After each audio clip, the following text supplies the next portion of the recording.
friends. So I guess he has friendships like those with David and Jonathan. That is what Brother Dwayne is saying. Anybody else wants to unmute their mic and say something?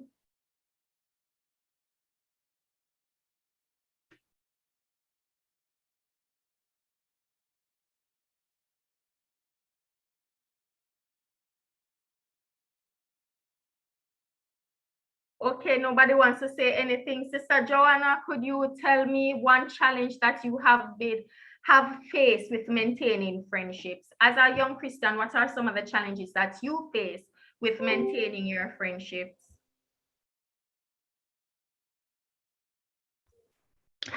Hi everyone. One of the things that I face with maintaining friendships is that I'm naturally a loner, and I have a no nonsense approach to like relationships. So I'm not as forgiving as I should be as a Christian sometimes. And so I tend to dismiss relationships that I think isn't serving or fulfilling its purpose. Sometimes it's difficult to find friends that shares the same values, be it religious or otherwise. And so because of that, I really have three, if that many friends. I'm very picky with the persons who are called friends, especially if I feel like the relationship isn't balanced or there isn't a certain level of reciprocity in the relationship itself. So I guess that is something, the forgiving aspects of the relationship is something that I can work on. But that's something that I struggle with personally. Okay, thank you for that point. I saw that someone in the chat shares the same struggle as Joanna does. They're not easily forgiving, and so they are loners, and so they're not as welcoming as everybody else may be, and so they limit the amount of persons who have access to them. I don't think it is necessarily a problem if you have 3 friends. I actually believe that the older you get, the less friends you have. That has been my experience thus far. And because people grow and they mature, Brother Dwayne, I see a hand, people grow and mature and they change. And so sometimes it is not necessarily that you don't want to be friends anymore, but you have outgrown each other. And so maybe that is also one of the challenges that other youths may be facing. I don't know. I'm trying to speak for see what are the challenges that you guys have. Brother Dwayne, you may go. Happy Sabbath. I think somewhat we have misused the word friends, and oftentimes it should be associates. We have a lot of us associates instead of friends. I found out that you have a lot of associates in life and not many friends. Your friends are almost like family, if not family. They share the same sentiments, they share the same dreams and hopes that you have. And what I've found out is that I do not have a lot of friends. I have a lot of associates. Person who is just down for the ride now until the benefits is not there. So when the benefits go, they fall away also. I have no problem with that. The falling away will take its course naturally. And if you would check your life, you will see that there are a lot of persons that you started out with. They are not here anymore. And you are not the one who did any cutoff. It just fell away naturally. And that's the difference between your friends. Your friends is there. Your friends will continue to be there and they will uplift you. And not all times your friends are the ones who will give you things tangible. But the the value that they add to your life is so much that it's like they have given you a world of things by just the knowledge that they have imparted. And we have to get this concept that it is not everybody that's our friends. They are just associates. They are just persons who we conversate with on a regular or something of that nature. Thank you, Brother Dwayne. Brother Lamon, you can go.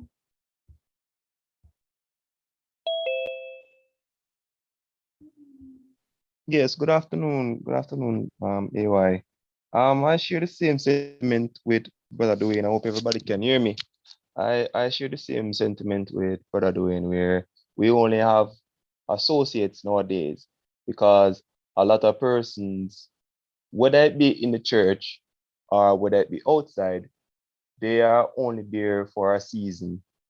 And persons, we tend to only see what they can get now and then they move on. It's not because of you, because sometimes we as people, we want to have good people around me, right? But because other persons have different intentions, we are saying, oh, so I thought that person was a good friend, but they were only just there for a time. And we need to understand that it's not our fault because there are good persons out there. It's just that sometimes we are not able to go out of our time, sorry. We are not able to go out and find these persons who share the same mindset as we are. So we just have to do the best that we can and let God be at the center, because he's the one that will show us who is who and who, right? There was a quote that really and truly says a whole lot. It says some people will only love you as much as they can use you. Their loyalty ends where the benefit stops. And that's a very strong quote I came upon recently. So true. Thank you for that point, Lamon. We'll now go to Yannick and Danielle, followed by Brother and Sister Williams, and then we'll move on to our other segment. I'll turn over to Sister Archer for the other segment. Hi everyone, good afternoon. This is Danielle. As it pertains to what Brother Dwayne and Lamon said about some persons being alive for a season, sometimes I don't think persons only leave because of what they can't get anymore. But sometimes we ourselves kind of play a role in the friendship, falling apart. Because just as how persons will have qualities about them that we wouldn't like, it can be that there are changes that needs to be made in our character that we don't see in ourselves as well. So for instance, I may be impatient or hard-headed, and somebody may get fed up with that, but instead of saying that, they just fall away. So maybe we take it as them leaving because they're not able to reap the benefits, but it can be that there are changes in our lives that needs to be made.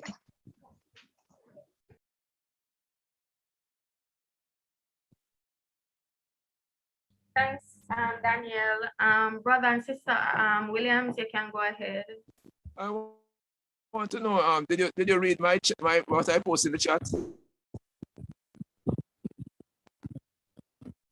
I'm not hearing you. I'm not hearing you. I'm not hearing. I'm seeing a lot of messages in the. Are you hearing me now? Yes, I'm hearing you now. I said I'm seeing a lot of messages in the chat. So if I overlook one or two or whatever, it's just that I'm just scrolling through. So you can say what's happening in the chat.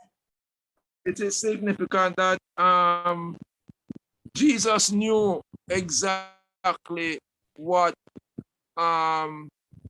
Judas would have done, right? But Jesus was trying to reach Judas. That's what he was trying to do.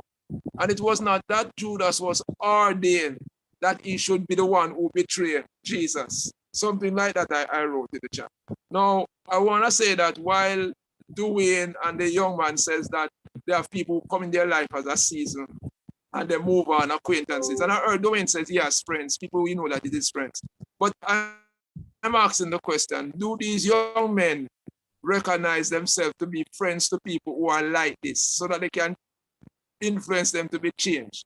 You understand me? You know that they come around and they have probably ulterior motive, right? Are you somebody who willing to pass on what you know it is? Because Jesus tried that, with every one of the disciples, and thank God 11 responded and one decided, boy, he still want to go his own way. But the point is, are you being a friend to people like these, that when they come and see how you behave, they say, boy, I have to change, because look how brother doing treat me. Look how this man treat me, even though me there saw something me alone. And he treats me in such a way that makes me want to change from somebody who's just an ordinary acquaintance to a friend. So that means our behavior plays a role in truly making the friendship work. If you understand me, you can't just let them come for a season and they will come and go. Yeah, wait for them to go. I'm not saying that they are doing that. But I say you can't do that if you're building a friendship. There are people who will come among you. They started out for other reasons. But when they find out the type of person who you are, they change completely. And that's what I'm looking at. Thank you for that point, Brother Williams. I'm going to take, the hands are going up like crazy. Quickly, guys, quickly make your points. We're going to go to Brother Dwayne, Brother Howard, and then Pierline, lastly. So I'll take those three. Yes, Ella Williams raised a point. Yes, you would have, I remember one instance, I had a friend and she posted something on Instagram and I said to her, but that's not how you should go about it.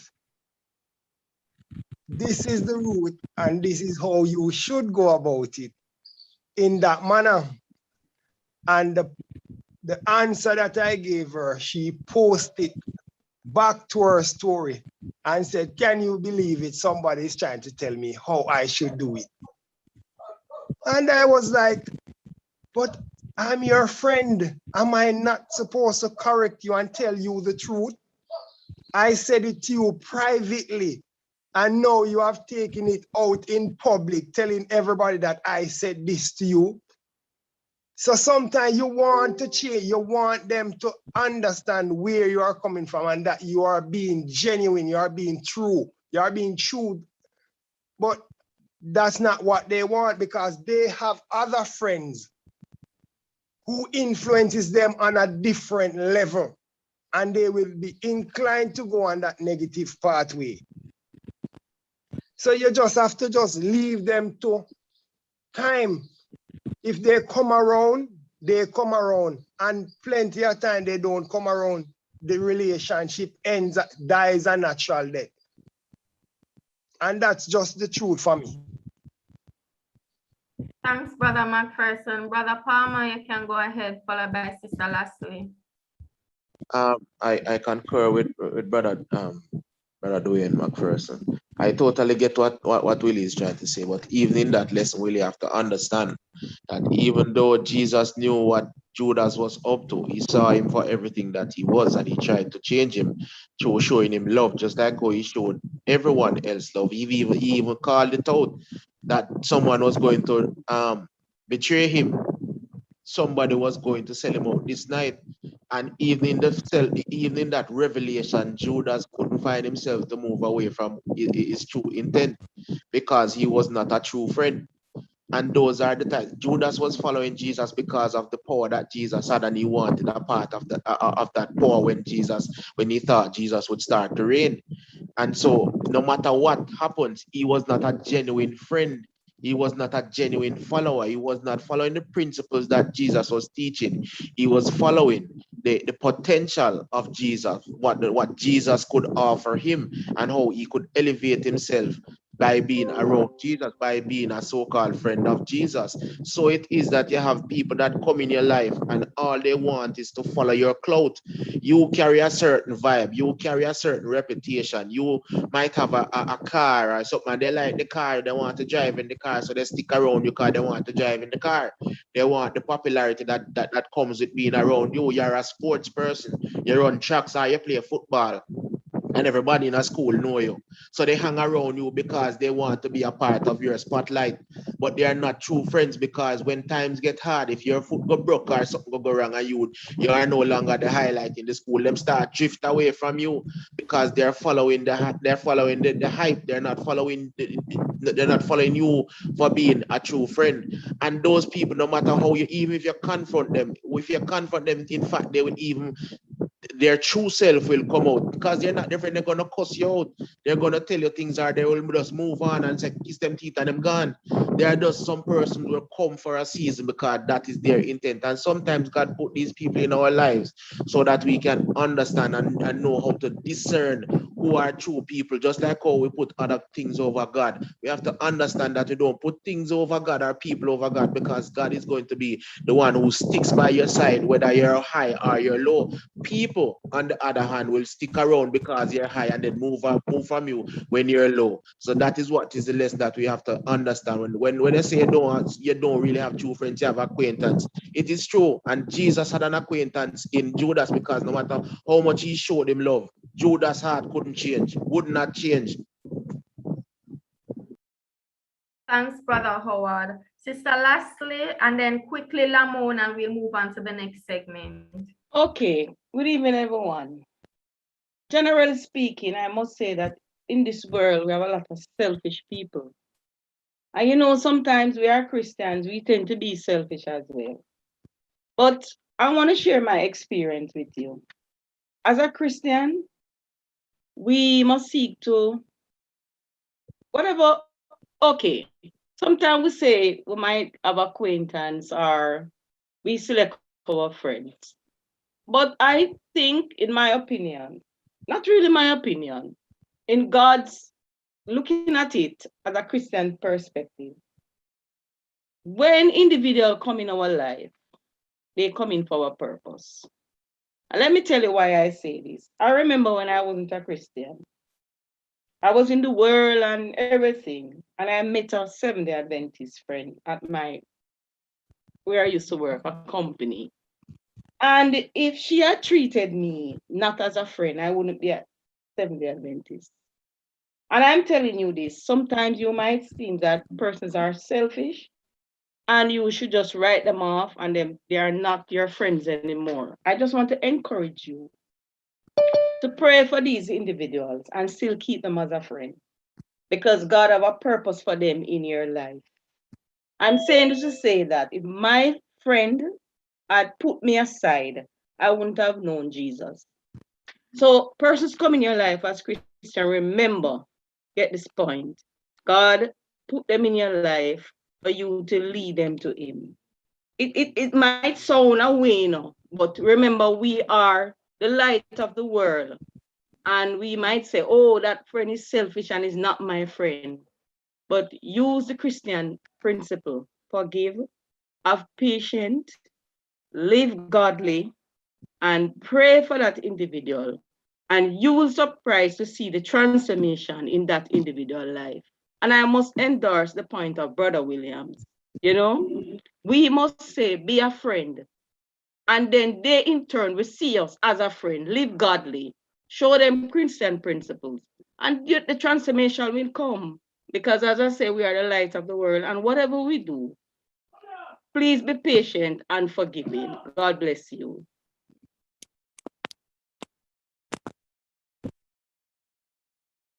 Thanks, Sister. Lastly, in the comments, we have persons like Janelle asking, what is a type of relationship where only one person benefits from it?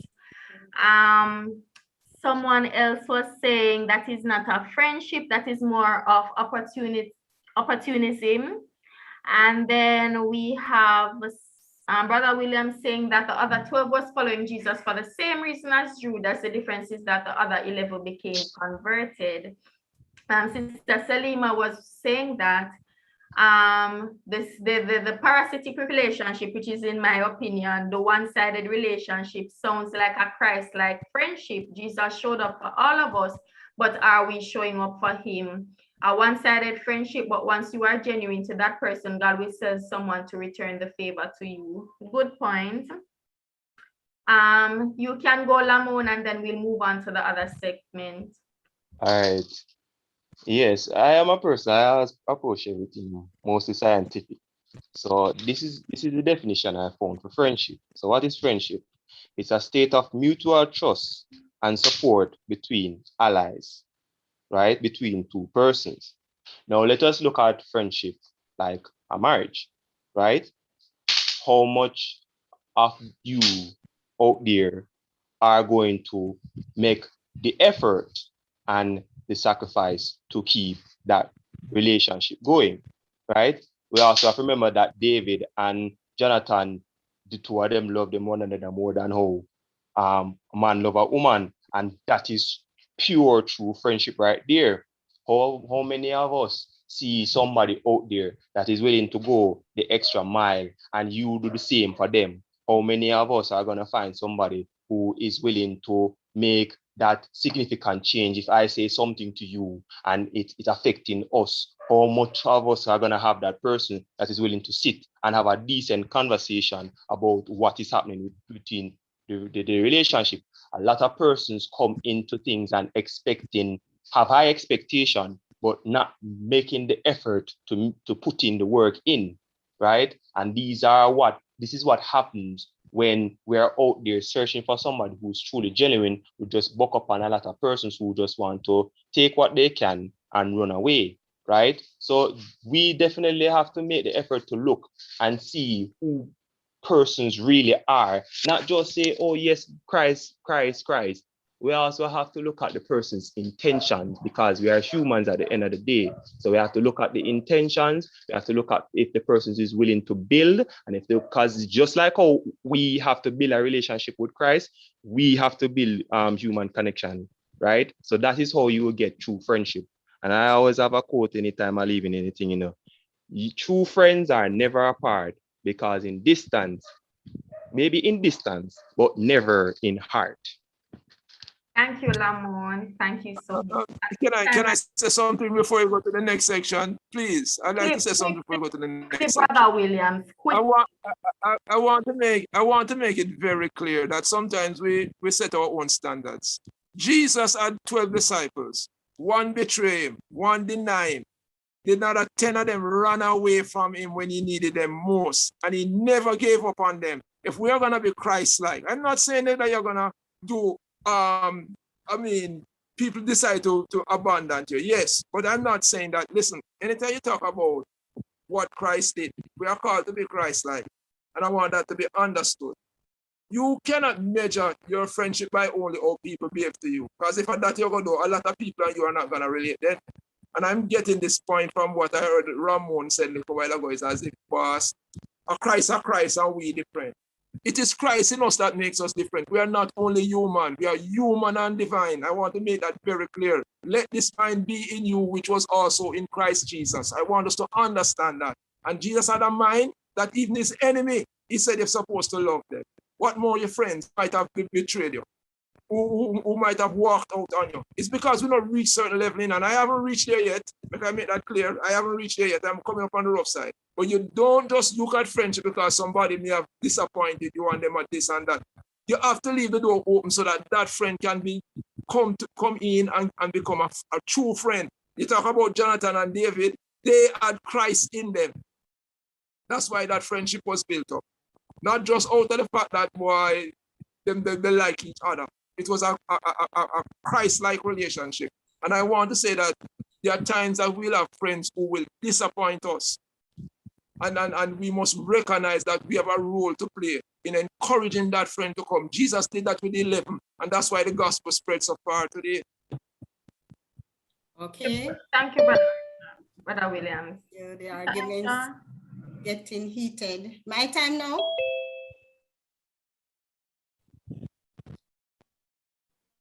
Yes, okay. So we'll continue. We'll be looking at youths and the challenges they face in familial relationships. We don't have enough time. Time is against us. But parents and families should be, sorry, I don't know what is happening here. Oh, I'm back. So parents and families should be a source of love and care, emotional support for their youths, especially at this time when they are experiencing a lot of changes in their lives. Eric Erickson, a developmental psychologist, described the age from about 12 to 18 years old as a stage of identity versus role confusion. And it is called the fifth stage of the psychosocial development. During this stage, adolescents search for a sense of self and personal identity through an intense exploration of personal values, beliefs, and goals. These adolescents experience changes in their body image, and the teenager will think that he or she is no longer a child. He or she will say, I am an adult and should have my freedom. But the parents will say, you are my child. And once you are under my roof, I am in charge. So you better live by the rules. Sounds familiar? Parents, teens, youths. So the question is asked, who is right? But before you answer, what are some of the challenges our youths are facing in the family or familial relationships? So I'm going to just run through some that I have. I have conflict with parents. But before I continue, I want you to tell me, anybody, who is right? Is the youth right? Or is the parents right to say, I am the parent here, or we are the parents. So once you're under my roof, I am in charge. So you better live by my rule, right? Or my rules. Any takers quickly? We don't have enough time. Okay, Miss, I'd like to share what I think. Okay, thank you. All right, so I do believe that, being a parent, I'm not a parent, let me just say that, but it, in every situation, you have to have rules, right? And if you're a Yes. part of a family, you have to have rules, and the parents would be the one to basically tell you what to do, right? But at the end of the day, you cannot be so strict on the child, right? Yes. It should be a case where even though the rules are there, you should have that relationship with your child. So don't let it be that whatever you say goes, and if the child doesn't have a say in whatever it is that you're basically doing, right? It should be a case where the rules are there for you to abide by, but at the same time, you should have an open relationship with the child, and don't just say do this or do that, but tell them the reason for doing it, right? Let them know why you're saying this so that it don't seem as if you're just throwing things at them, and they don't have any say in anything. So I don't believe that a parent, that is not how the parent should behave, right? And Okay. as the child has to be respectful, right? It has to be respectful and try and abide by the rules of the parents. But it should be a relationship, a loving relationship, as well as you abiding by the rules. Thank you for that. Well said. I'll just take Lamont Brown now. Lamont. Yes. In this section right here, I think sometimes with communication, there's a lack of communication on both parties, where one is saying that she's my mom, so she won't understand because she grew up in a different time and it's a different time. And the parent will say that yes, she's a child, so she will not understand certain things.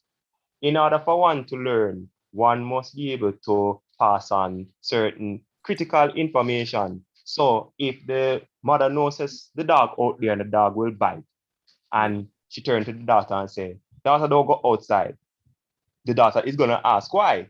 So it is on the mother to express why is it that you don't want to go on outside, and the child also has to make that decision if he's going to go outside and get bite and then go hospital and go sit down, or am I going to listen to your mother and stay one place, right? So I think communication is also very, very crucial in any relationship.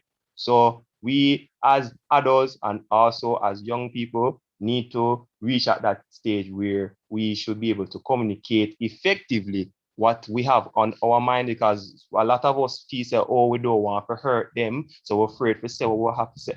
Just say what you need to say, because Jesus always say what you have to say when they're on team mind. So why are we afraid to say what's on our mind? We don't have to be disrespectful. We don't have to go on like say we know everything. We just need to carry out what we have to the next person, so the person can understand what we are trying to say or where we are at. So I think that's one of the things that we need to do. Thank you very much. Elder Williams, just a minute, please. Okay. I would say that I agree with Lamont that you have to get the child to buy into what's the reason for these sort of rules that you have set up, you know. And if the child is not seeing it as you are seeing it, there has to be a patient dialogue. You can't just read the child's the riot act, because it can lead the child to finally go astray, and no parents would want their child to go astray. I'm telling you that. We as parents, we do not wish our children to go astray. Sometimes we can be very harsh and, you know, draconian in our actions. But if we see the results, sometimes a lot of children that leaves home, it is because, as Lamont said, they didn't spend time and explain to the children or the child what's the reason why you're saying this, and be patient even though they are rebelling, because God is patient with us, and we rebel, you know. Some of us rebel a long time before we settle down and turn to him, and he has been patient with us. I am just saying that, you know, you have to communicate, as Lamont says. Give the child a reason. Why is this so? Not like, is my way or the highway. That kind of attitude will only trigger a negative response, right? And and with prayer, it can help that the child will come around and see eventually, right? So I think that's a better way to go. Okay, thank you very much, Ella. I think I see Sonia hand. I'm kind of listening to what Elder Williams is saying. I kind of agree to an extent. I want to ask a question. What if you're talking to this child about the rules in the home and the child keeps disobeying, the child keeps going and doing what they want to do? When it is that the child gets hurt or something happens to the child, as Lamont says, the child will get hurt or something like that, and then the child go get to the doctor and so on, come back. Now, when that child comes back, that parent must patiently take care of that child. Just asking a question. My answer is yes. My answer is yes. When the prodigal son went away and fell on hard times, when he, as a matter of fact, the Proverbs tell what that Jesus told. The father was waiting for that child to return. And I'm saying, if we have the love of God in us as parents, brethren, we grew up as children and we weren't perfect. I'm telling you that. We made a lot of mistakes. We gave our parents some hard time. Well, some of you guys don't grow up in a church. I didn't grow up in a church. I came on a little bit later. And what I'm getting at, as a parent, no parent who loves their child would want to see their child be destroyed in any negative way. And even if it is of their own decision, you do not desire that. So you will do everything. And I want to say, if you see your child is obstinate and stubborn, seek help. We were talking about that in the last section. Seek help. Get a counselor or somebody to sit down with you and the child and prayerfully explain to the child what the thing is about, you know, so that it can work. So if the child go out and injure themselves and they decide that they are coming back home, arms open wide. Yes. The experience have taught them that you were talking the truth all along, and now they have learned, they are coming back home. You lock the door and say, you can't come in here because you didn't hear me. Nobody wants that to happen. Well, no good parent want that to happen to their child. Okay, I agree with you, Elder. And I see where Dwayne, I agree. And the prayer can go a far way, so we have to pray for them. And Brother Yannick and Daniel, Brother Williams beautifully said that means they agree with you. And Eva, I was reading this book, I Love You. Barrow, and he was saying that we must remember that God loves us unconditionally. And it says, you must continually tell your child, your youth, even when the behavior is wrong, he or she should be loved and should feel loved. Isn't that how God, the mother parent, deals with us? He loves us unconditionally. While he dislikes our wrong behavior, he keeps on loving us. So whenever your teenager acts amiss, they should get a clear message. I reject that behavior, right? But I will always accept you, and you are precious to me, and I love you dearly. I'll just take one more point and move on because I've said most of what I have. So I'll just take Terence Bailey. Go ahead, please, 1 minute. Yes, that sounds like good talk, Ella will. Sound like good talk.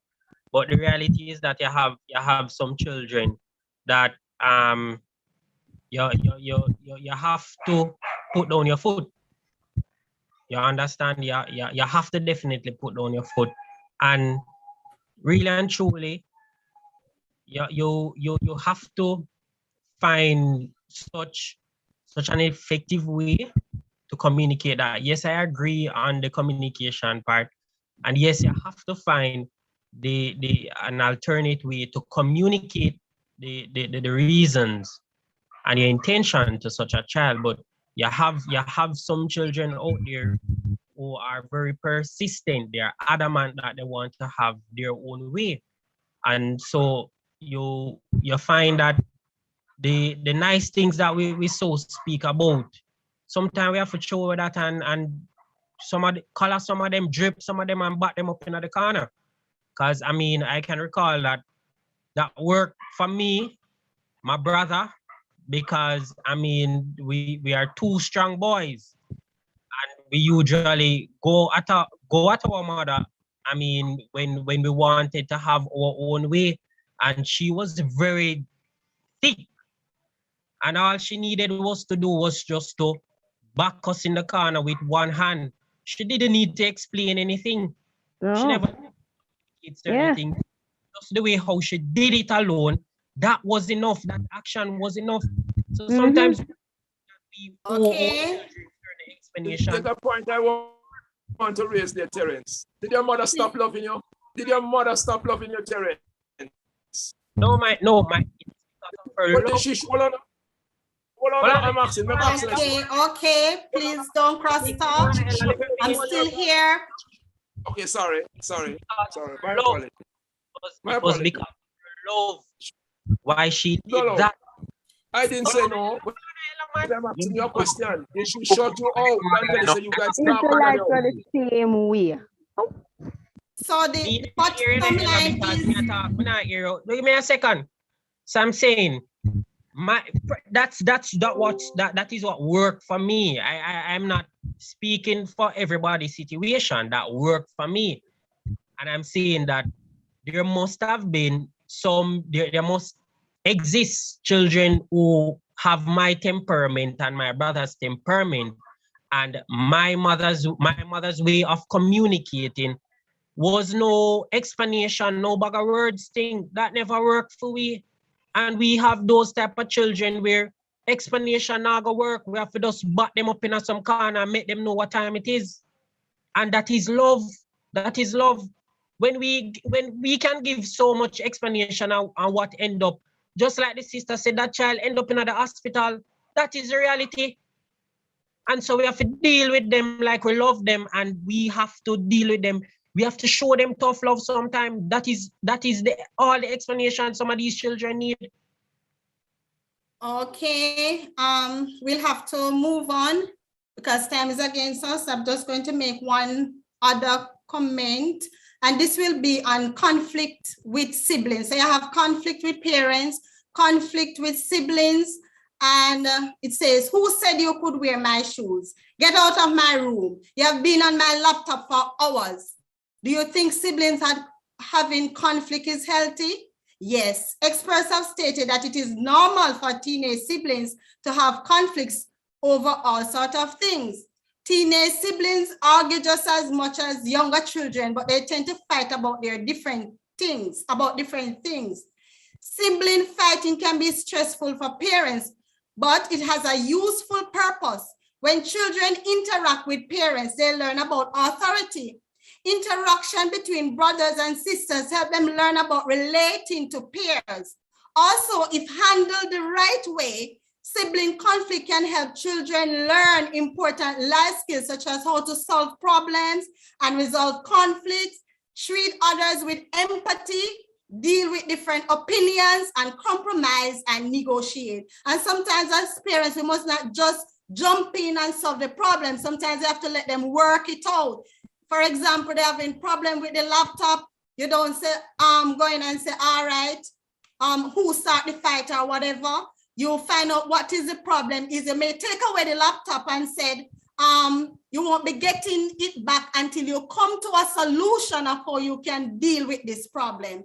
So you help them to learn how to deal with conflicts or resolve conflicts. At this time, we'll have to take a move on. We'll have a special song, and then I'll turn over back to Sister Bailey. Thank you for your participation.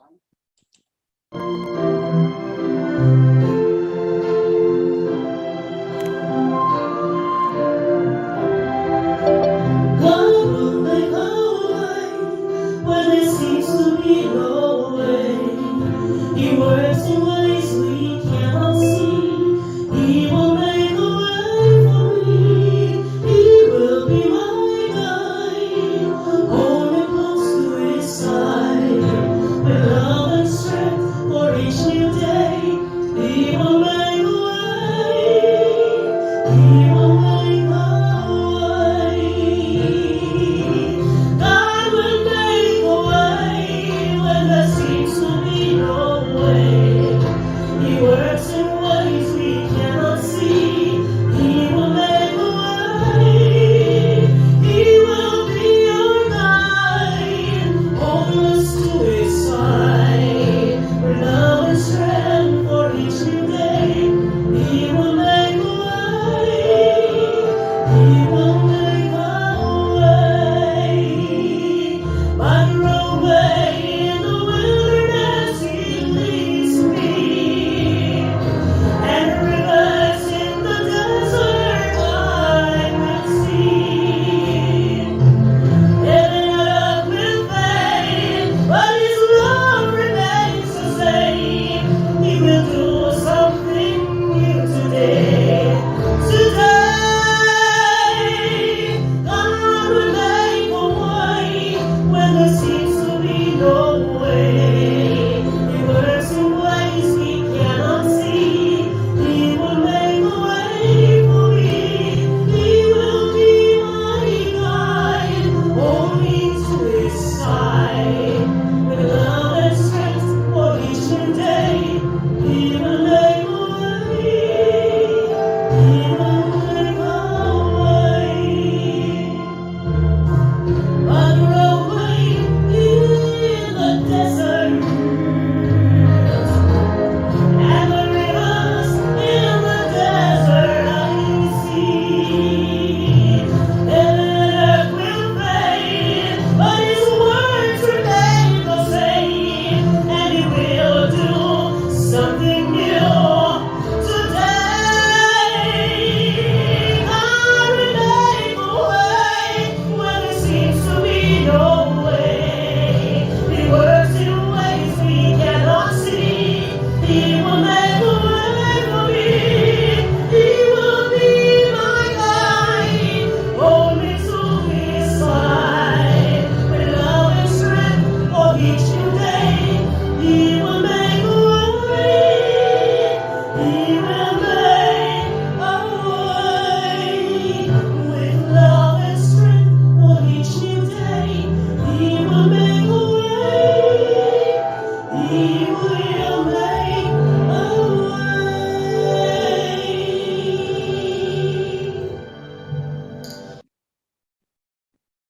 Amen. Thank you so much, Sister Simpson, for that song. At this time, we're going to go straight into and quickly into the challenges that we face with church relationships.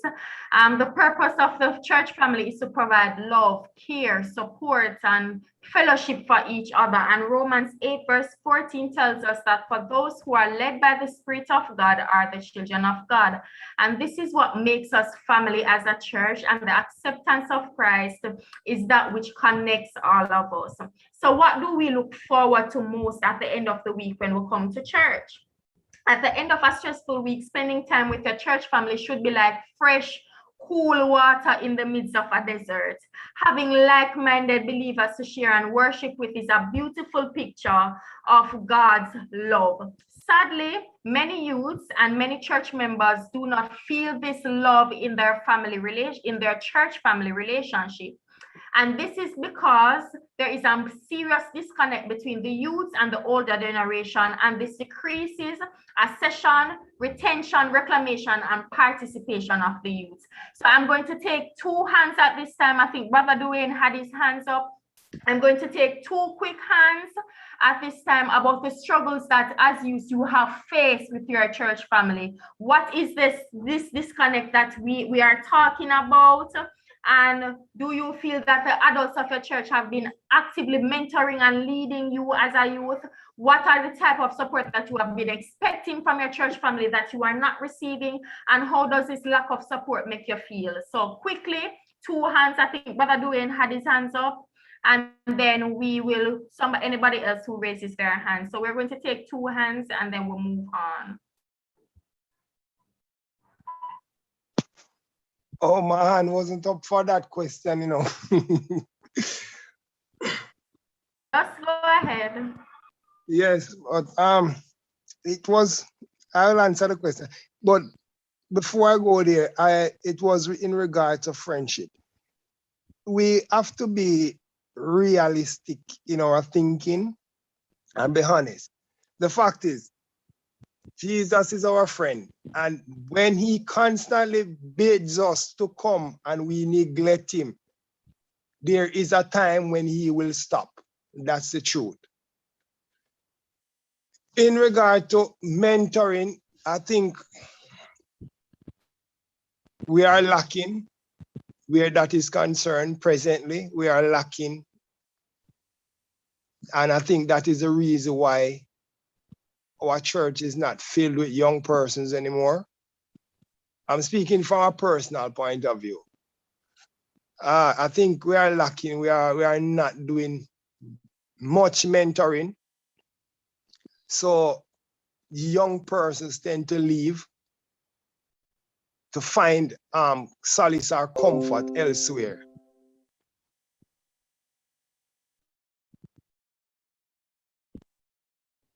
Thank you, Brother Dwayne. Thank you for that point. And Brother Lamont, you can go ahead and then we'll move on. Yes, I agree with Brother Dwayne on that front where it is lacking very, very much so, because I can tell you there are many points for me where, because of certain persons, whether it be young or old, said past comments that weren't in a good light, it let me think very, very harshly on why am I here and why am I a part of this congregation. But at the end of the day, I have to be seeking God and asking God for help. That's why I'm still in the church.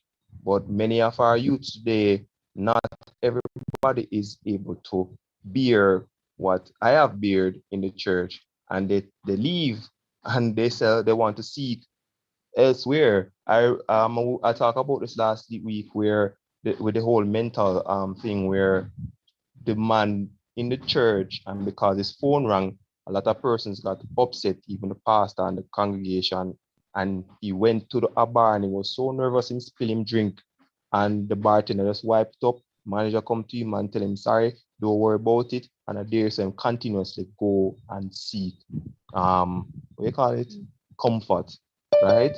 So, gentle people, yes, we are Adventists and we are children of God, but actions speak louder than the very words which we speak every Saturday. Thank you so much, Lamon. I can reiterate what Brother Dwayne was saying about speaking from personal experience about the challenges with the church family and how you do not feel like they're being mentored or not now, but when I was younger, and I know Brother Williams, don't attack me because I'm not talking about you. I'm talking about one specific incident where we had the drain in our youth in our church, and I can see, like, looking around or visiting other Adventist church, I see where it is something that is happening throughout most, if not all, the Adventist church, where youths are just leaving, they're just fading away like flies. They're no more and they're gone, but the church does not seem concerned. And so it is hard to even try to reach them again, because I, from experience, remember not coming to church and nobody even checking on to say, why aren't you coming to church? What is happening? You know, so I understand the struggles that youth face in their church relationship. We're going to move on to dating because time is against us. So we're going to move on to the challenges that we youths are facing with dating. And Brother Howard, I'm going to ask you to play the video right now on dating with Janelle Wright.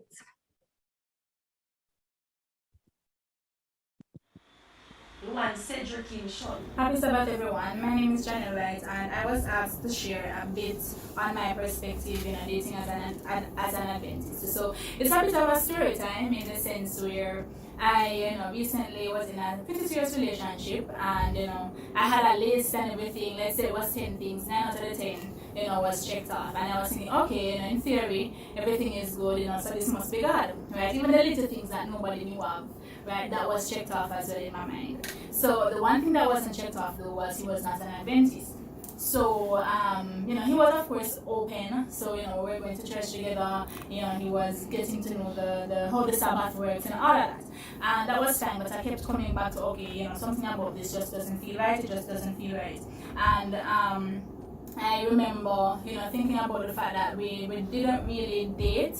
It was just okay, two people like each other, and then you're in a relationship, which I think that is not the best way to go about anything. So finding literature that helps to that teaches how you can date as Christians, I think that's something that is good. One book that really, pointed out some stuff to me is called Boundaries in Dating.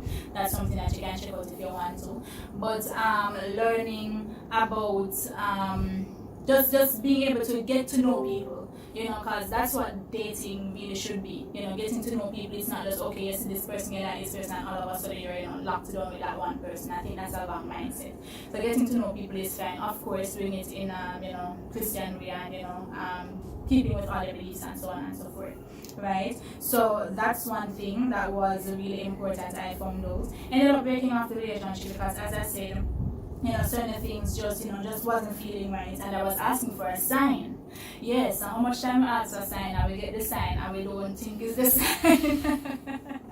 Right, and it was a similar situation, so I kept going back, asking God for a sign. God give me a sign, God give me a sign, and then I thought about the relationship that I had with God, and the fact that, alright, knowing who God is, and the fact that He knows me and knows what's best for me, why would He put me in a situation where my partner is not not in submission to Him then, right? Yes, He was open, yes, but at the same time, I've always said I want to be with someone who knows God for themselves because they want to know God for themselves, not because, you're in a relationship where your partner is a Christian, so you have to be a Christian too, right? I think that is a different situation. So, yes, asking for that sign, finally followed through on, what I believe was the sign, and as soon as I made the decision to break it off, I was like, yes, this is right? Everything felt right in my world again, and, that's what happened, right? So 2 key points for me is, date in the sense of getting to know people, right? It's not the modern day dating where, you're doing all sorts of things that go against the 10 Commandments. That's not what I'm saying. Get to know people, and then when you,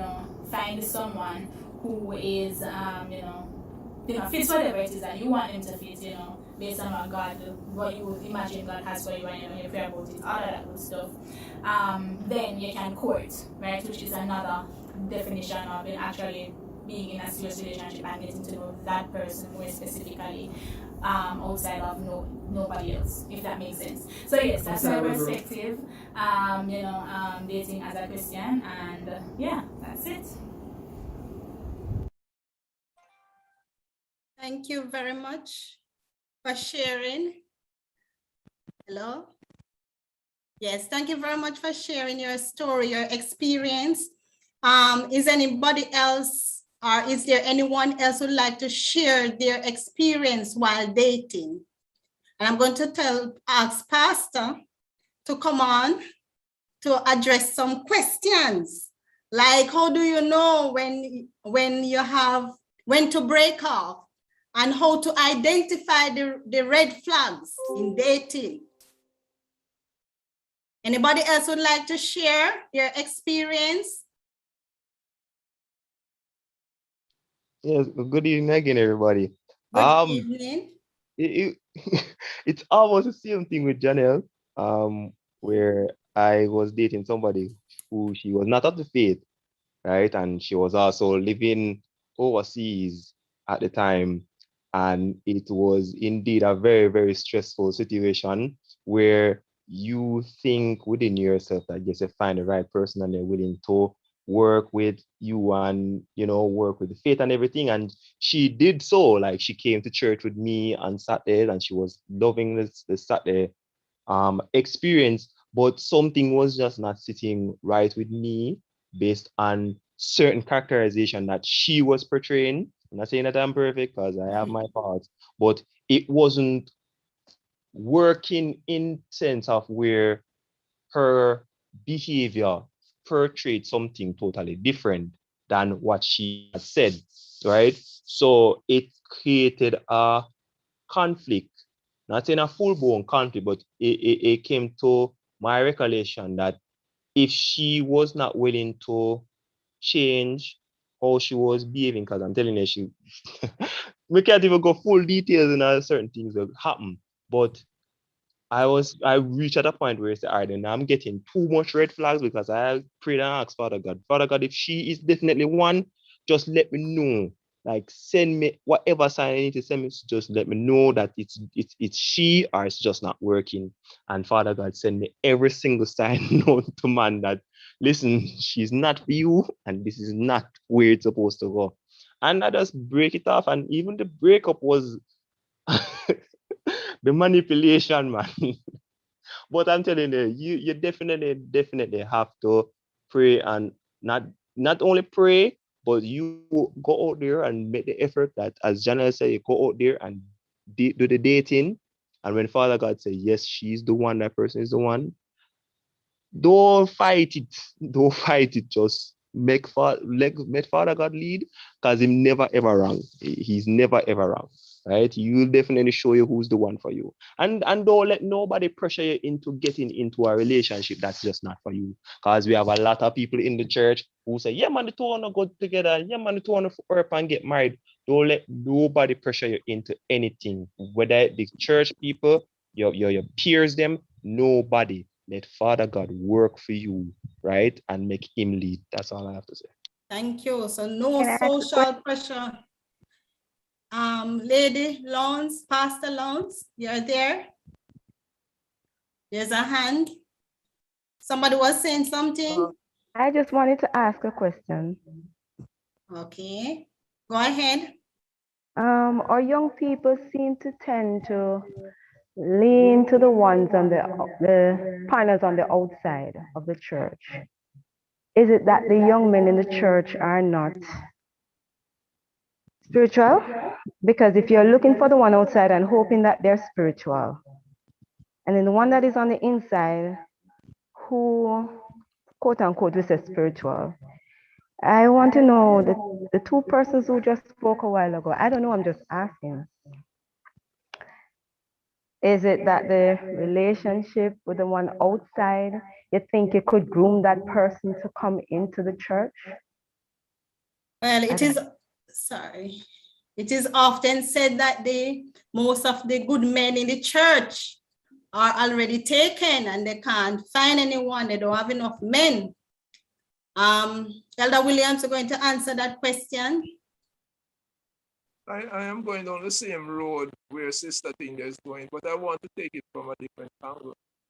They said they asked God for a sign, and I understand them, and I'm not judging anybody, please. I'm not doing that. But the first sign that shows a red flag is that the person is not of the same faith. How can two walk together except they agree? Right? Be not unequally yoked with unbelievers. And if the person is a Baptist member, they are not of your faith. So you're having a problem with that now. I will say that there have been situations where a person meets a person and they start to talk to them first about their faith. And that person came to accept the faith. And eventually both persons got married. But the focus was on bringing Christ to the person. Now, why do a person would want to get married? That's the question I'm asking. Okay. First, we are married to, first we are married to Christ. Just give me a minute here. I don't want to be too long. Okay. First, we are married to Christ. You give your heart to Jesus. I see that whatever I do now, getting married, even getting a job, all of these things must line up with the purpose of leading others to Jesus. So if I'm going to get a partner, this partner must be of the same faith who is willing to enhance the ministry that God has called me to. Hence, my prayer would be, Lord, the person that you're going to provide must be willing to support this which you have called me to. Every one of us are called. You don't have to be a preacher, a Bible worker, or anything. You're called by God to be a missionary for him. And that's something that we miss. It is important in our relationship that we look at people in that way. And let me say this. There's a lot of persons in the church who are Christian, baptized Christians, who are not straight either in terms of their thinking and the doctrine, you know. And you have to be aware of that, because not because the person is a Seventh-day Adventist means that they're going to suit the purpose that God calls you for. These two young people could have given a same report on a Seventh-day Adventist person who they were dating, and they just did not mesh because their spirituality wasn't up, if you understand. So in terms of dating and seeking a partner, Christ must be first, and we can't forget that, right? So hence I wouldn't be going outside looking for somebody. I would pray and ask the Lord to send somebody. And I want to say this. You are in one church. The church is in Jamaica. If you don't see anybody in the church in our old road, go to Kitson Town. If you don't see anybody in a Kitson Town, go to Dover. Go around, move around, socialize. God will probably have one await on you. And he will do the work to bring it together. And I want to make another clear thing. In dating, what is the focus? Is it just to only, which is important, only get to know the individual? Or is it to try build each other on a spiritual pathway? What do you spend your time doing in dating? Some people is pure going out and on the beach and all sort of things, and they say they are courting. You have to spend time in prayer when you're courting. Spend time doing missionary work together when you're courting. All these things are a part of it with the other things that go before. If you understand me, because you're called for a mission. That's how I look at it, you know. You're called for a mission. And I don't say you can go through all of these things and you end up with a wife like Hosea. If you understand me. You can't go through all of this and you end up with a wife that is not. God have given you a wife to keep you steady in the church. Or a husband, we have to keep you steady in the church. And you might be, the behavior might not be pleasing. But what I'm getting at, brethren, let us recognize that if you're seeking a partner, it must be a partner who will enhance what God has called you to. Right? And of course, we are attracted to nice looking girls, and girls are attracted to good looking men. That goes along with it. But if the person favor a goddess and don't like Jesus and them in the church, walk wide. I'm telling you that, walk wide. And you don't need another sign. If the person is out there in the world, you don't need no other sign. You don't need a sign. That's sign number one. Don't go near. Thank you, Elder Williams. I'm going to ask Pastor and Lady Lawrence to take over from here. Are you there, Pastor, Lady Lawrence? Hello? Yes, we're here. Okay. So Elder Palmer, hand is up. So I'm going to ask the place to take over. So do we take the hands? Yes. You can do take Elder Palmer and then you just address us, please. All right, go ahead, Elder Palmer. All right, thank you.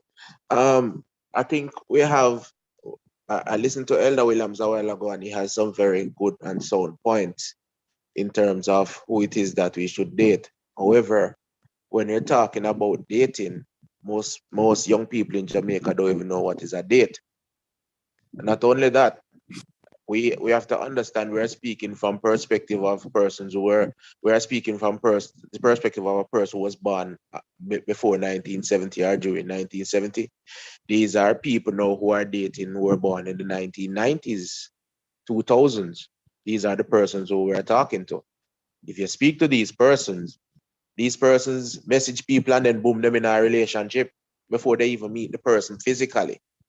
So we have to know the audience who it is that we're speaking to. We can't be speaking to what we knew when we were dating or the principle as to what it is that we were talking about. It is the new generation that we're in. We're in the generation of the IT and the technologically advanced generation.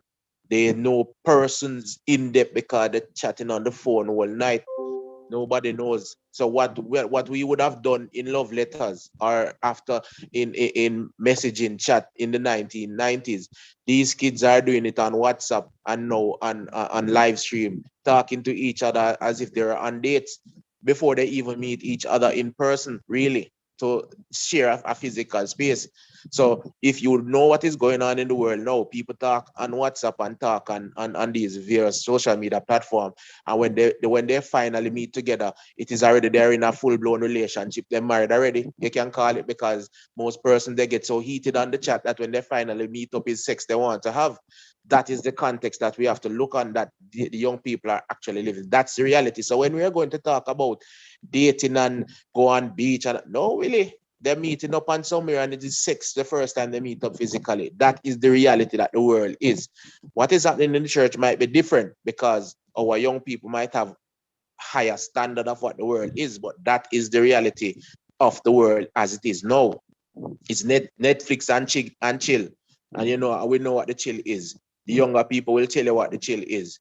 Right? So we have to be careful. Now, I keep speaking for you guys know I have a bias, because when I met my wife, the first thing she did was she invited me to church, right? And I accepted because this was the first girl I ever met who the first thing that she did was to invite me to church. And the rest is history, because we became friends, right? We were talking before, but she invited me to church. And while I was coming to church, we were talking. And that's and I got the good news and I changed my life, right? So the Holy Spirit works, and if you pray hard enough, God will provide. So we have to be careful and understand the context and who it is that we're talking and giving advice to. This is a different generation, and we have to look into their reality when we're applying the principles of the Bible to them, because if we're talking in our context, 1970s, 1980s, it's not going to relate into 2000 children. They can't connect. All right, thank you, Elder Palmer. Valid points. Just to add our 2 cents before we continue the broader discussion. Personally, I have dated extensively inside and outside the church, and I can say firmly that I agree with it being advised that if you are seeking a partner, that you not seek a partner outside the church. It don't mean you can't be friends with somebody outside and you witness to them, like in the case of Elder Palmer, and they become a Christian and you develop a friendship that develops into a relationship and you eventually get married. It can happen. It has happened. It's beautiful when it happens. But I do not advise missionary dating. Me do it and it never work out. It was the worst thing I could have done to myself. I'm going to be very frank and plain, because a lot of times we sit in these forums and we're not willing to say to the young people, I did it and it never works, so don't do it. Because in the back of their minds, they're saying, you don't know how to do it and you've never tried. That's why you're telling me not to do it. But let me tell the young people, listen to Sister Loans. Sister Loans dated outside the church, not a good idea. If you have friends, good friends, who are not necessarily Seventh-day Adventists, who you have common interests with, you may have to some extent similar values with, and you share the gospel with them and they accept, and they of their own volition become Seventh-day Adventists in the context of your friendship, and the friendship grows into something else. Awesomeness, beautiful. Let the Holy Spirit lead. But to bring it home a little more, 21st century dating, I agree with Ella Palmer on the fact that in the last couple decades, the idea of what dating has become very up in the air, very fluid, because technology has allowed us to spend a lot of time together without sharing physical space. In the 80s, when my parents were dating, my father had to take the bus to Linstead. Sometimes he'd ride his bicycle. And it was a once a week, sometimes once every other week kind of thing. And there were no cell phones. I mean, it was probably a one house phone call, and the house phones were a few. And my mother would just have to wait until him come back, you know, and that kind of dating now is no more, because we are in each other's space and in each other's houses 24/7, because we live on the phones, and now we can see each other on the phones, and everything is live, and we get very intertwined and hot and heavy before we even get a chance to be objective. There are two things that I want to pinpoint for the young people that must be a part of your dating experience if you're going to do it right. And I'm not even going to go into the prayer and Bible study and missionary work. Two very practical things, because I'm a practical person, because dating is a very practical thing. Two very practical things. One, if you live, especially ladies, if you live with your parents and if you come from a home that is very harmonious, please ensure that whoever is approaching you, your parents know of it, and your parents are able to share in the experience. It is one of the worst things when you are dating somebody, and please understand now, we know that there are some parents who will disagree for all the wrong reasons. Him not have the right job, him not have the right complexion, him not come from the right parish, all of them foolishness there. No, if you have godly parents who can give you sound advice, keep your parents in on it. Two, when you're dating, and this is for both men and women, understand that when your relationship gets to courtship and you're seriously considering marriage, the dating experience now, or the getting to know experience, has to expand so that both parties are properly exposed to each other's families. Because yes, you're marrying the person, you're not marrying the family. But sometimes if you know the family that your partner is from, it will help you to better understand them. And then, because you are going to be creating upon your marriage a new family, taking some of what you come from wife and what you come from husband, it helps to be informed as to where is it that your wife is coming, why your wife decides that she have to do this. And if you met her mother and you spend time around her mother, you realize you saw her mother stay. Like my husband knows certain things I do because that's what my mommy taught me. So he can understand the type of person I am because he knows my mother well. I understand the type of person he is because I know his mother too. I know his siblings too. So when we clash sometimes, I can always say, well, your family is different from mine in this way. So let us come now and decide. What are we going to take? What are we going to leave? How are we going to create our thing now? Because it's not my parents or your parents, it's us. So those are two very important points. Keep your parents abreast of your dating relationship, especially if your parents married. Them are good, godly people, they're sensible, and they have your interests at heart. Please, may I beg you now, take the example of Isaac. Abraham sent out his servant to choose Isaac's wife, and it served him well. I have had that experience. When this gentleman wanted to date me, he spoke to my father first. And to be honest, it set me at ease, because if anything had happened and our relationship had not worked out, I would not have to feel bad to say to my parents, but you know, say me and Vincent never work out, and we could part ways, knowing that everything was above board, and my parents could be fully on board to comfort me, because maybe my heart would have been a little bit bruised, my hopes would have been dashed, whatever. You need that kind of support when you're dating, especially when you're very, very desirous of getting married. Like I really wanted to get married. So when a guy come in my life and it not work out, it may feel very bad. So it was nice to have the support of my parents. and you need to get to know each other's families. We have not been emphasizing that a lot. We're in an age now where people just do them own thing, and the two young people just out in the world are fall in love and plan them wedding and do everything. No. Life is hard. You need support. You need your parents' support. You need your family support. Yes, you're married, you know, but you see when things get tough, you need the support of your people. So try to ensure that you're keeping things above board. And if you keep your parents involved and your families involved, it will protect you from some of those things, that the mistakes that you will make that you will not want to make. So if your parents are abreast and your families are abreast of this dating experience, they can help to chaperone, they can help to guide, they can help to protect you from some of those things that will leave you heartbroken and not so happy if the relationship doesn't work out. Anything to add, Pastor? Well, I agree with my wife, but Shani, there's one thing I want to add, and Ella Palmer brought it up, and we have been doing this and we have the tendency to do it. When it comes on to dating, and dating in the 21st century is different from dating back then, and which is obvious. But too often what we call dating is not dating.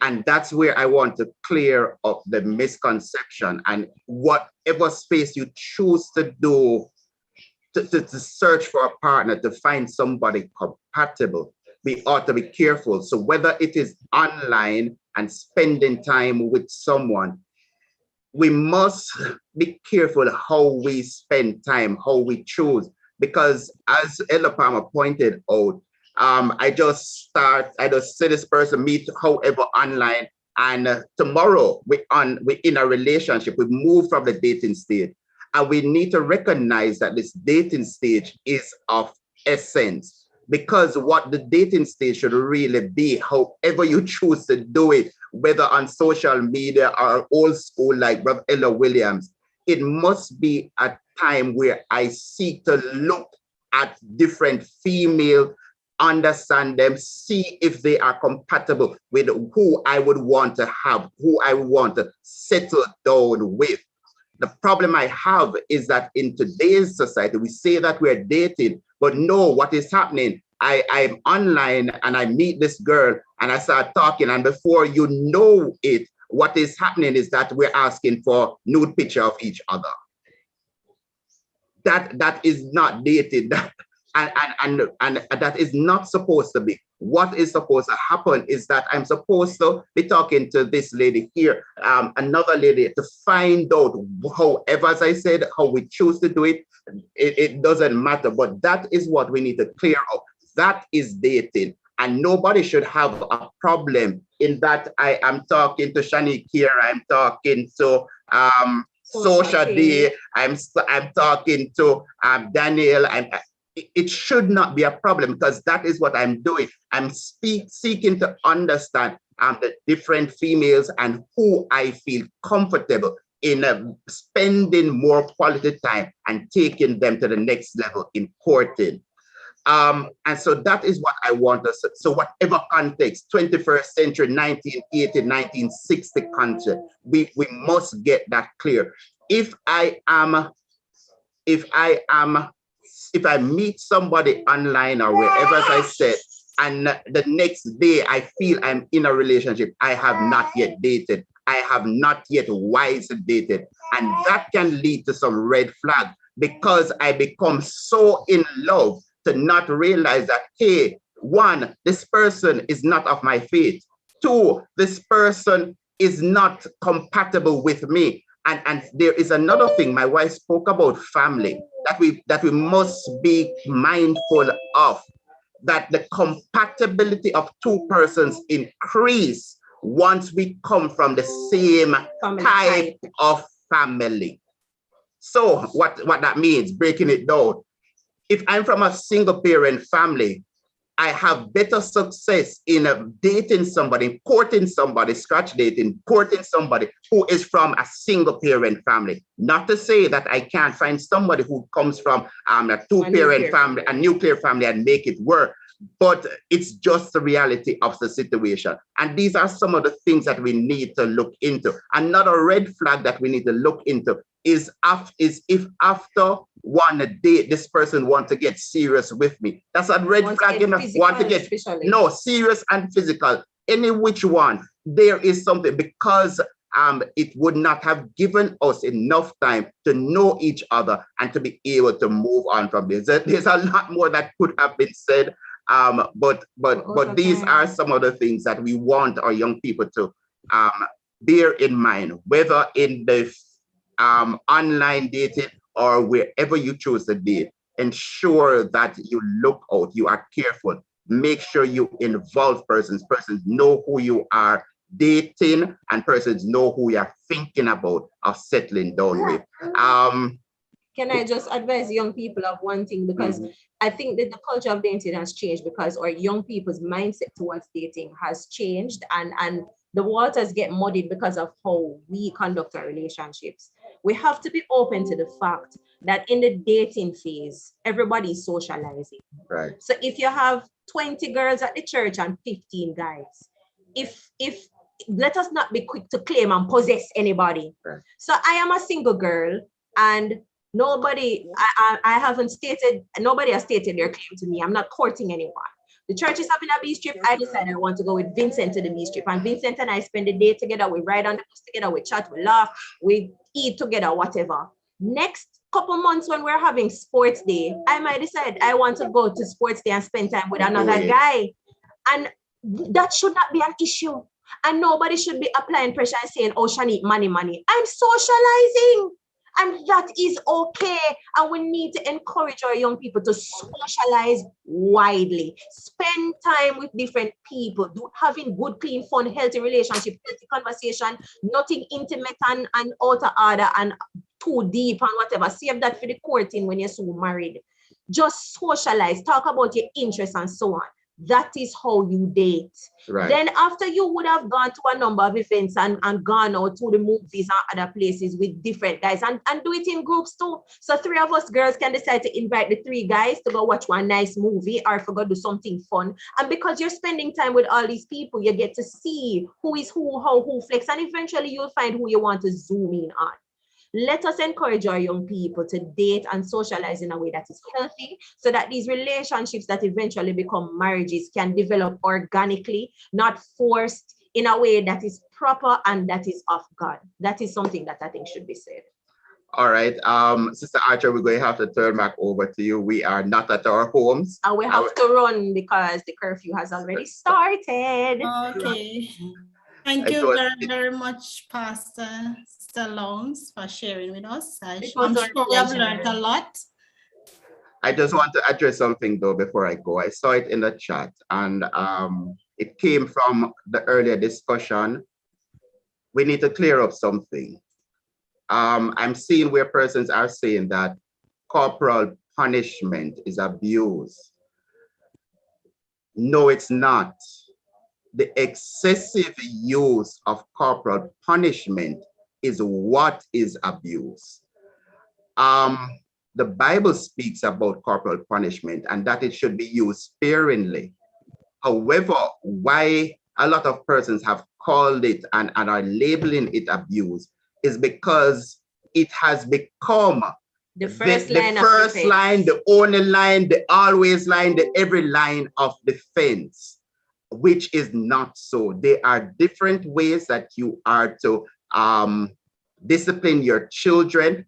Corporate punishment should be the last. And then corporal punishment is not taking or using anything to the child. No.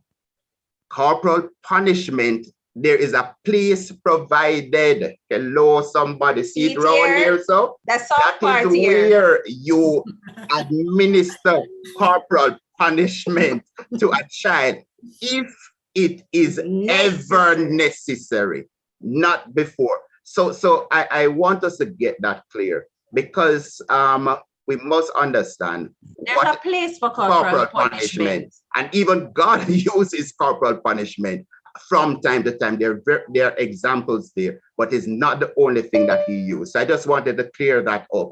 as I saw that discussion before we leave. Sorry, we have to leave, run. but take care. It was a pleasure being here with you. Have a good evening, everybody. It's a pleasure having you. Have a safe journey home now.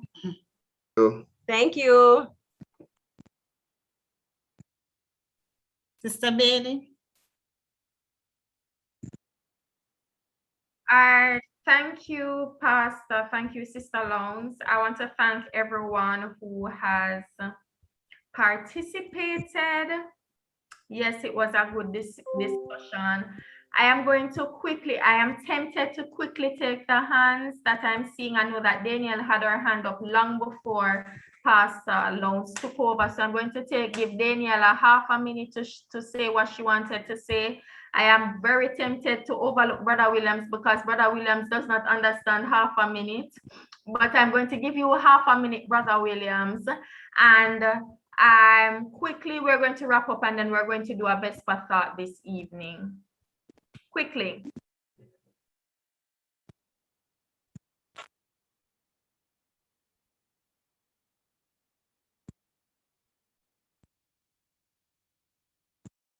Brother Williams, after Daniel, I'm going to ask you to, after wrapping up your point, just to do a best for thought for us this evening and close off. Do a prayer and close off for me.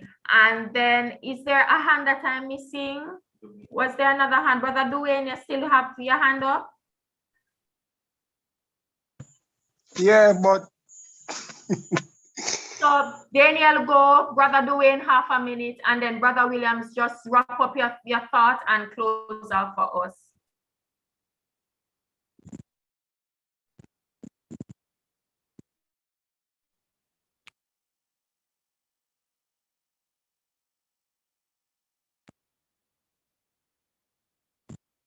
Okay, I'm not hearing Daniel, so we're just going to go to Brother Dwayne, and then we'll take Brother Williams and close off. Yes, Pastor said most of the things that I wanted to say, because oftentimes we move from the dating stage to a relationship stage, not understand that dating is just getting to know the person. You're not together, you're not in a relationship, you're not courting, you're just getting to know who this person is. And we are moving too fast. We are going to a relationship stage without dating. And I think our parents have a lot to do with it, because it's like we are trying to shield our children from the dangers of maybe from boys or girls, maybe they're dangerous. So they don't have these discussions and teaching them how to date when it's appropriate, when it's age appropriate to date, and they don't foster the environment for their children to go and date. And as they start dating, their friends say them in a relationship, and if them change from one person to the next person, them full of partner, and the talk continues. So I think we should look on what is dating and what is relationship / courting, and know the difference for us to acknowledge and have that discussion with our children. I just want to ask a question, please. I was doing something a little while ago, and I was told that somebody asked me to say something. What was it the question about? I think it was Shana was saying something. I was that wrong. What was the question? It was me, Brother Williams. You had your hand up, so I was saying you have half a minute to say what it is that you wanted to say, and I'm going to ask you to just close off for us when you're finished. Okay. Can I do it now, or should I wait until somebody else? No, you are the last person, so you go now. Okay. All right. You know, sometimes I agree with what the pastor wife said, Sister Lones, about letting your parents know the person who you are related. And I'm speaking from experience. My wife wasn't the first person I took to my mother. There was another young lady that I was looking at, and when that person came to my home, and her behavior pattern was of such a mother that, you know, I like this girl, she looked so good, I think, and me and her came into the church almost the same time, because I got baptized a bit before. And when after she spent the time with us and I took her back home and I came back home, my mother sat me down, who isn't a Christian. And she said, that girl is pussy, you know. And she pulled out some other flaws that she saw. And you know, the long and short of it is that I recognize what my mother was talking about. She could see that which I couldn't see. So that's a very good point, Sister Loans raised, that your parents, I have a good relationship with my mother rather than my father. So when my mother spoke, I listened. Now, in the context of talking about having a relationship and planning to get married as a Christian, and this is the key, you know. Am I getting married just because I am lonely and I need a partner? That is part of it. But is that the goal? Is that the main goal? If it's not the main goal, look at what happened when Isaac's mother died.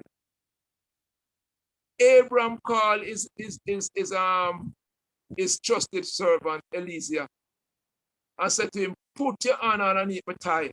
It was a form of worship and prayer. And he said, listen, I want you to take a quote that you're not gonna stop and take anybody else than somebody that comes back from my homeland. And every essence of the way that Eliezer went on, he was praying. Now when he come to the